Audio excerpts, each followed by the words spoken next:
નમસ્કાર, આપ જોઈ રહ્યા છો આબેલ 24 ન્યૂઝ।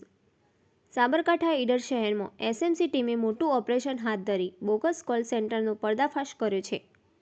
બારવાવ રોડ પર આવેલા ગંગાજળ મિનરલ વોટર પ્લાન્ટના ઓફિસમાં ચાલી રહેલા કોલ સેન્ટર પર દરોડો પાડી પોલીસે 10 આરોપીઓને ઝડપી લીધા છે।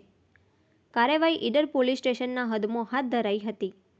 પોલીસે આરોપીઓ સામે ભારતીય ન્યાય સંહિતાની કલમ 316(2), 319(2), 318(4), 61 તથા ઇન્ફોર્મેશન ટેકનોલોજી એક્ટની કલમ 66(c) અને 66(d) હેઠળ ગુનો નોંધ્યો છે। દરોડો દરમિયાન 12 laptop, 40 mobile phone, 4 router modem, એક કાર સહિત અંદાજે 20 લાખથી વધુનો મુદ્દામાલ અને 40,590 રોકડ જપ્ત કરવામાં આવી છે। ઝડપાયેલા આરોપીઓમાં મુખ્ય સૂત્રધાર ગુલામ ઘોષ ઉર્ફે રાઇડર સબીરભાઈ કુરેશીનો સમાવેશ થાય છે। કુલ 10 આરોપીઓની અટકાયત કરી વધુ પૂછપરછ શરૂ કરવામાં આવી છે, જ્યારે 11 આરોપીઓ હાલ ફરાર છે। સૂત્રો મુજબ ગેંગ વિદેશી નાગરિકોને ટાર્ગેટ કરી સાયબર ઠગાઈ ચલાવતી હતી।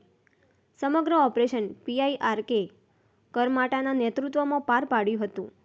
સાબરકાંઠામાં આ કાર્યવાહીથી સાયબર ક્રાઇમ નેટવર્કનો મોટો ઝટકો લાગ્યો છે।